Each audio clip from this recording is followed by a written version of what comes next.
Darjo diculik hantu genit. Karya Kang Ramli, autor.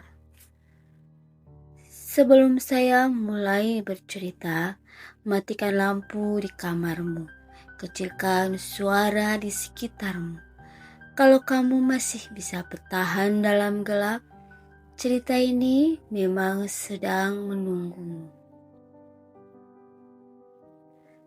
Malam setelah insiden penculikan tuyul yang berakhir damai, meski Bambang masih ngomel-ngomel karena cuma dapat separuh duit, Kampung Duren kini telah kembali normal.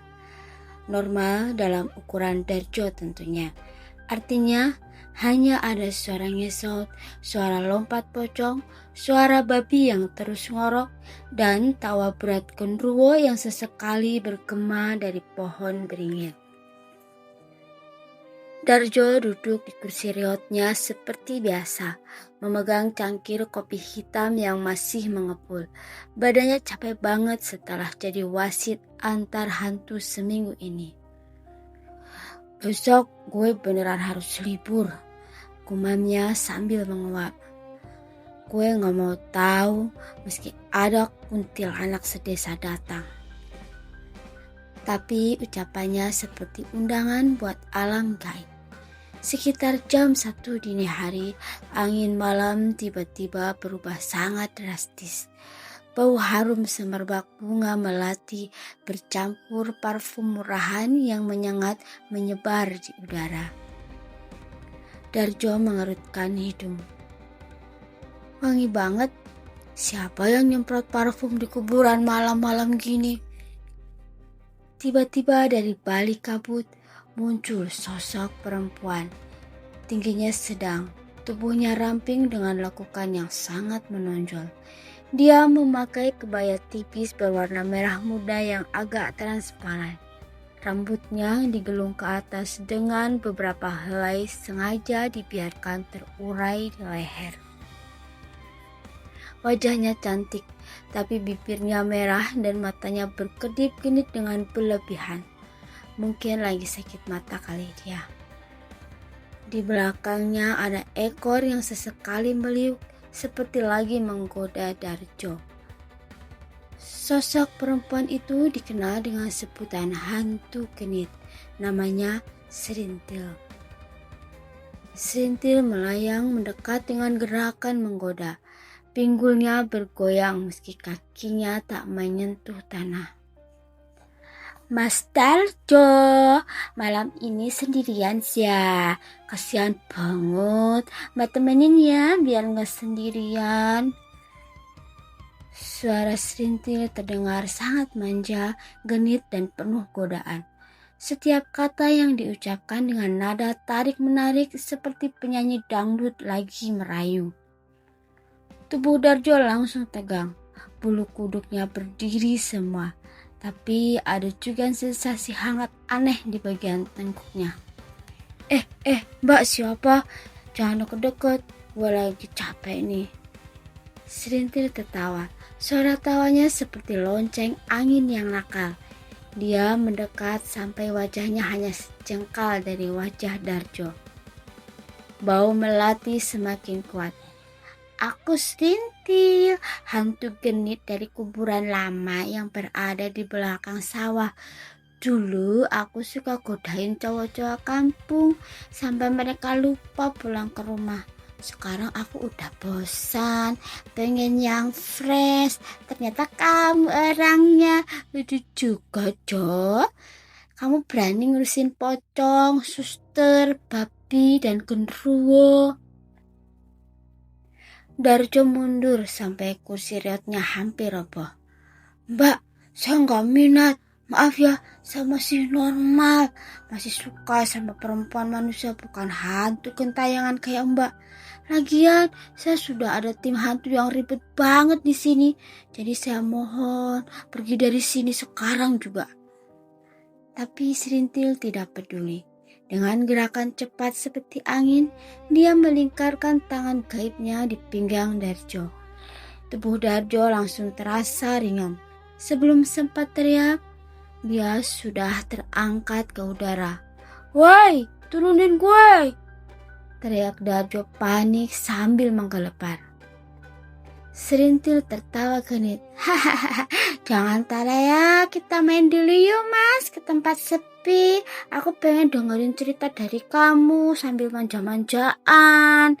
Serintil melayang cepat membawa Darjo menjauh dari gubuk, menuju arah hutan di belakang makam. Di gubuk, tim hantu yang sedang kumpul langsung kaget. Pocong Marni melompat dengan tinggi. Woi, kesini! Darjo diculik! Yang nyulik hantu perempuan genit tadi! Suster esot dengan cepat keluar. Itu Serintil, hantu genit legendaris. Kalau cowok kena sama dia, bisa digodain sampai pagi. Bahaya buat Darjo yang masih berjaga kampung. Bambang ngorok dengan keras sambil lari. Gue kejar, duit gue masih kurang. Darjo belum bayar traktir jagung. Kenduan genderuwo turun dari pohon dengan lompatan berat. Kaos XXXL-nya berkibar. Siapa yang berani culik Darjo? Tukumi, lo juga harus ikut. Kita selamatkan manajer kita. Tukumi kuntilanak muncul melayang dengan anggun di samping Gendon. Ayo Gendon, kita susul Darjo. Aku bisa terbang lebih cepat. Operasi penyelamatan Darjo pun dimulai. Sementara itu, di sebuah gubuk kosong reot di pinggir hutan, Serintil sudah menurunkan Darjo di atas tikar yang terbuat dari anyaman bambu yang entah dari mana. Dia duduk di samping Darjo dengan sangat dekat. Tangannya memainkan kancing baju Darjo yang sudah kusut. Cerita dong mas, gimana rasanya jadi bosnya para hantu-hantu aneh itu? Pasti capek ya? Biar mbak pijit-pijit baunya ya.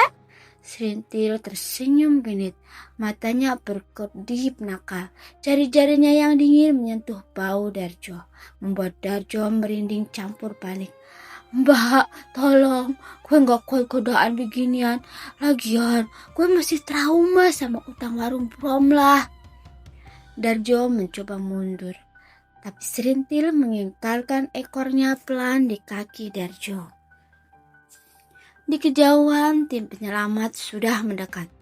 Pocong Marni lompat paling depan. Woi, lepasin Darjo! Suster ngesot muncul. Serintil, kamu genit banget. Darjo milik kampung kita, bukan milik elo. Bambang datang mengorok sambil bawa jagung bakar entah buat apa. Gendon dan Tukemi melayang di atas, siap menyerbu Serintil.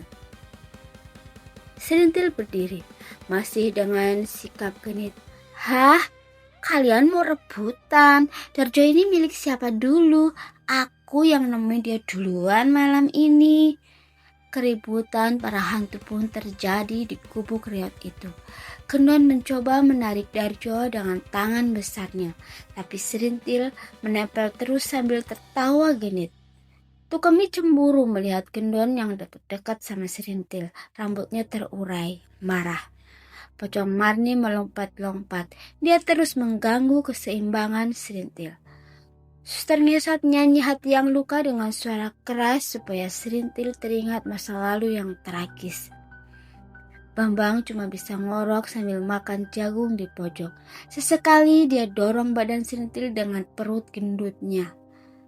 Darjo yang berada di tengah keributan itu akhirnya berteriak dengan sekuat tenaga.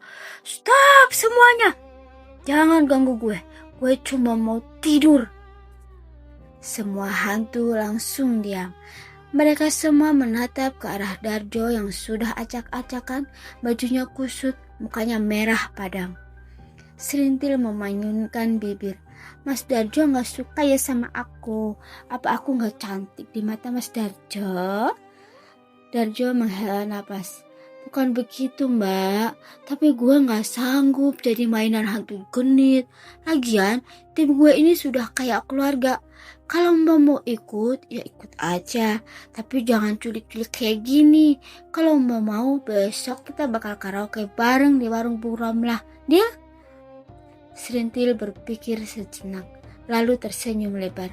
Boleh, asal aku boleh duduk dekat kamu sepanjang acara ya Mas Darjo. Gendon nyengir.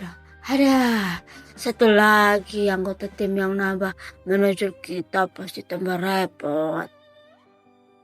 Malam itu Darjo akhirnya diantar pulang oleh rombongan hantu yang sekarang bertambah satu. Selintir melayang di sampingnya sambil sesekali menggoda, membuat Darjo jalan sambil menutup mukanya. Di gubuk, Darjo duduk lesu sambil minum kopi yang sudah dingin sejak tadi. Hapus banget sih gue sampai diculik sama hantu genit. Besok-besok ada hantu apa lagi ya? Hantu pemalu, hantu pelit, atau hantu yang suka tagih utang? Dari luar gubuk terdengar tawa genit Selintil bercampur suara ngesot, lompatan, ngorok, dan tawa genderuwo. Darjo hanya bisa tersenyum miris. Beginilah nasib gue yang berprofesi sebagai penjaga kuburan. Sejak adanya mereka, hidup gue emang gak pernah sepi. Namun gue juga gak bisa tidur dengan tenang. Bersambung.